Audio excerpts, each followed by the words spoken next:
just as FiiO released their newest headphone, the JT1, which is a budget close bag that sits right around €80 and got pretty good reviews and is an all in all pretty nice listening experience.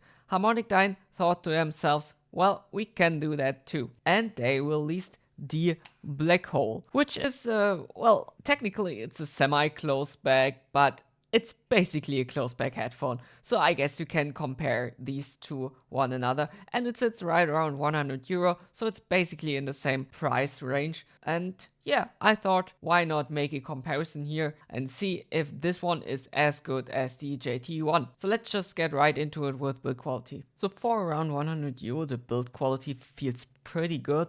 A lot of light metal is being used by HarmonicDyne here, and I think that is mostly aluminum. The headband is reinforced with metal and feels even more solid than the rest of the Black Hole. I can't really feel what's hard plastic and what is metal here, but the hinges and the back of the ear cup is especially solid and to me feels like aluminum, and I think that is what is actually advertised by HarmonicDyne on their website. It's nicely done here. The HarmonicDyne headphones like the Athena, the Zeus and the Zeus Elite have a pretty similar design, basically this less flashy but very mature design with the dark color scheme and the white writing on the back of the ear cups. They are kind of a fingerprint magnet here. I don't know if you can see this here in the camera, but it picks them up pretty easily, so that's kind of annoying, but yeah, just a minor thing. There's a special element about the Black Hole, namely that it is semi-closed. So let me show you. Obviously, you have this closed ear cup here, so it's not an open bag, but you have a lot of vents here, for example, around the ear cups. Some bigger, some smaller, and that should open up the sound a bit, but it also means less noise suppression and people can hear your music when they are sitting next to you. It's not as bad as with an open bag. It really is more like a closed bag headphone here, but yeah, still you should know. Cable is also quite nice. It's braided and really flexible, so again, for the price, it's well built and I have no worries here. Talking about comfort, the Black Hole is pretty light, so there are absolutely no issues with them being heavy on your head. They used velour on the headband on the earpad, which feels nice on my skin and is neither scratchy nor too hard, which both sometimes can happen when cheaper headphones make use of velour as padding material. The padding is also pretty thick with these kinda, well, I think they are okay big openings. And I have no issues with anything here touching my ears, so I can really wear these for a long time without issues. The clamping force is right where it should be, where it's not too loose, but it also does not crush your skull. There's also a lot of flexibility here, so it should be possible to adjust it to most head shapes. All in all, regarding comfort, these things are really good and should cause no issues for 99% of the listeners. So I haven't listened to any HarmonicDyne headphones before, but looking at the frequency response of a few of their other products, you do really notice they have a tendency to sound rather warm and bassy with a thick lower mid-range recessed mids and a bit boosted treble. After a few minutes of listening to the Black Hole, this falls right in line with the other ones. But there are good ways to execute a bassy sound profile and not so good ways, generally speaking. Obviously, audio is absolutely subjective and the Black Hole will find its fans. Even I kinda like it for some music, but I do not want to spoiler you much more here, so let's go through the frequencies together and let's start with bass. Bass is strongly emphasized and it goes right from the lower bass through the mid bass and you get a lot of upper bass bleed because it does not end there, since the lower mid-range too has a big boost. That translates into a really warm, really bass heavy sound that unfortunately muddies up the mid-range and the bass itself quite a lot. There's a lot of boominess in many tracks and bass overshadows the other frequencies, which for example drowns out guitar riffs that are not especially put into the foreground. If there are different bass instruments playing, they also kinda merge together sometimes and the sub bass is overtaken by the huge mid bass boost. On the positive side, there is some punch here, and it's a really fat sound, which can help with electronic music. But even here, the impact is kinda soft, and the whole section of the lower frequencies delivers a rather cozy and woolly feeling than a hard punch in the face or a deep rumble, especially with fast sections in various songs, like when the drummer plays double bass. You can hear the bass having problems with keeping up and turning into a boomy background mess. After the whole bass and lower midrange emphasis, the center midrange takes a step back and is recessed. Because this is a really important section where a lot is happening, the overall naturalness of music takes a big hit here. Guitars can sound kinda plasticky, which does sound somewhat weird because you have this whole thick body from the lower midrange, but the instrument itself just sounds a bit empty. I guess they tried to make the midrange pretty smooth to get this laid back sound signature, and it sounds okay for what it is, but do not buy these for a clean midrange.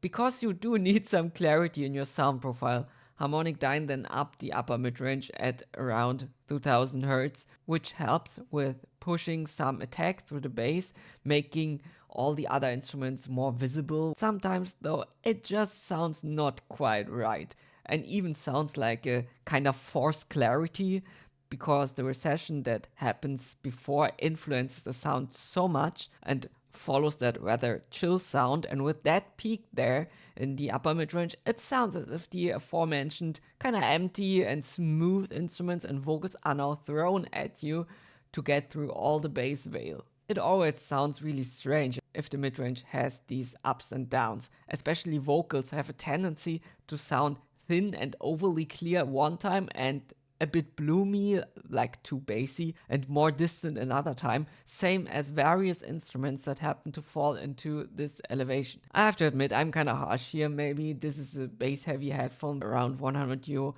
and it sounds okay. It's not so bad that I don't want to listen to my music. Like, sometimes I kinda enjoy the sound profile. It's just something that is really not for everyone. The treble is an up and down too. It mostly stays rather laid back, which enables you to listen to music for a long time without getting exhausted from it. Although it's far from being bright, you do have some energy, maybe slightly below the sibilance region, where it kind of depends on how treble heavy the song is and how sensitive you are. I have had no issues here. I just noticed that while the highs are mostly safe for everyone, it has these ups and downs, just as with the upper mid-range, where they try to bring in some spice and clarity, but they didn't really follow through. And because of that, it goes down somewhere in the upper treble again. Like I just said, this unevenness is noticeable, which again further solidifies my impression that this is a headphone where they wanted everything but then did nothing completely right. Like, oh, let's make it bass heavy. Well, okay, it is bass heavy, but it's not the more hi-fi version of bass heavy, meaning more sub bass than upper bass, or at least both being on the same level and then a roll off before it goes into the lower mid-range. So you have this full bassy sound, but you still have clarity and natural sound in the other instruments and vocals, which is just not the case here. But then, okay, you have a thick lower mid-range and you want a smooth and warm sound profile with a bit rolled back mids and treble. Why is there then such an up and down going on in the mid-range and treble? It's just really unevenly tuned. As you may have guessed, the technical ability of the Black Hole is rather mediocre. Separation does suffer with the huge bass bloat, and the unevenness in the frequency response and the really warm sound do not help with the detail retrieval here. Staging is maybe a bit wider than your usual closed back, and imaging, especially for games, is kind of mediocre. The result here is a headphone that still sounds enjoyable to me, but could have been a lot better with a more evenly structured sound profile. If you can overlook the uneven frequency response in the mid-range and the treble, it does have a certain charm to it, just this really thick and warm sound that does not sound too boring and basically lets you listen to music for eternity. So finally, the comparison with the FiiO JT1. Please keep in mind that the JT1 is a little bit cheaper. It's around 80 euro here, whereas the Black Hole is around 100, so just keep that in mind. And let's go through all the characteristics here and compare these two. In terms of build quality, both are pretty good. I do think the FiiO feels a little bit more solid. I think it's just because I really like these kind of old school metal hinges here, and it just feels really well built, and it just does not look like many parts can break here. It's just like you have these hinges, then you have this thing here, and then you have the metal headband and the ear cup.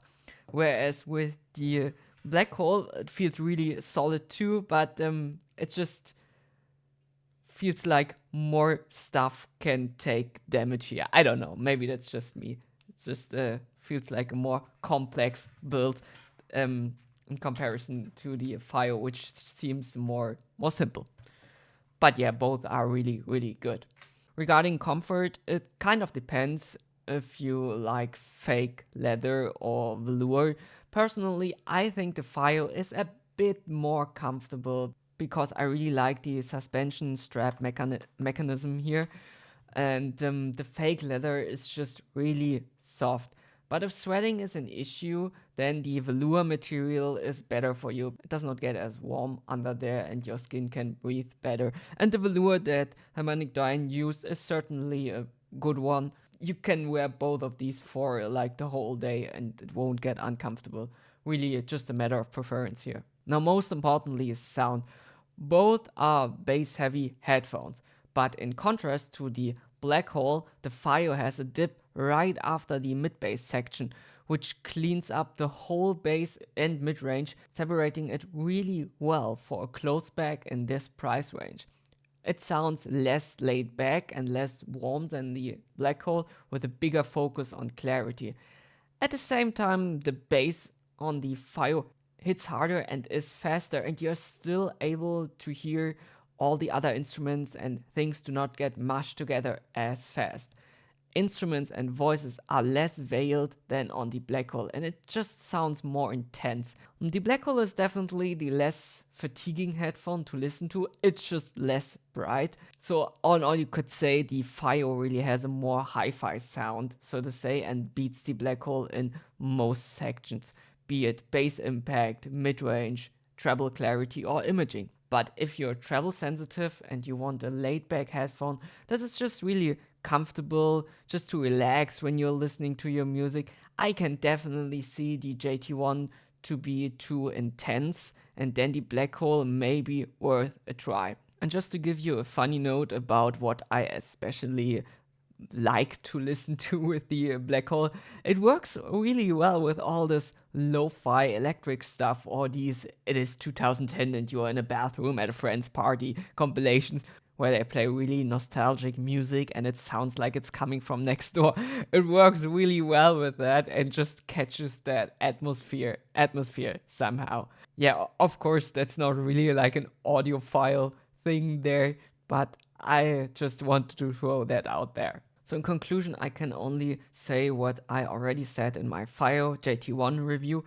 The JT1 is a really, really good close-back headphone for not even costing 100 euro.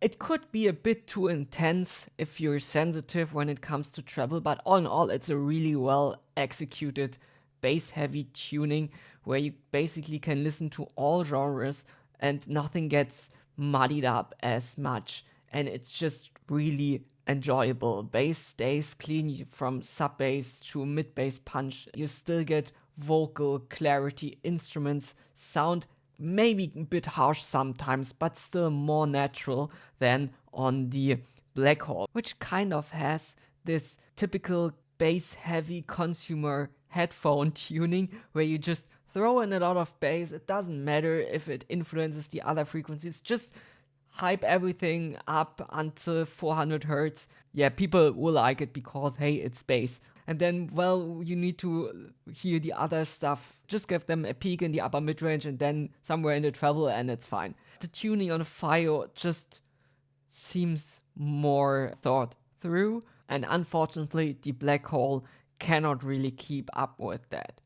Again, if you're treble sensitive, if you just want this blanket over your sound and you do not really care about the most natural instruments and everything, then the Black Hole is maybe worth a try. It's really comfortable, it has a good build quality, and you can certainly listen to whatever you like on this one for the whole day. But in terms of quality of sound and tuning, just objective quality here, it cannot keep up with the JT1. So that's it with this review. I hope that was kind of helpful for you. And yeah, if you already got the Black Hole or the JT1, just tell me in the comments if you like them, if you do not like them, and anything else. Goodbye.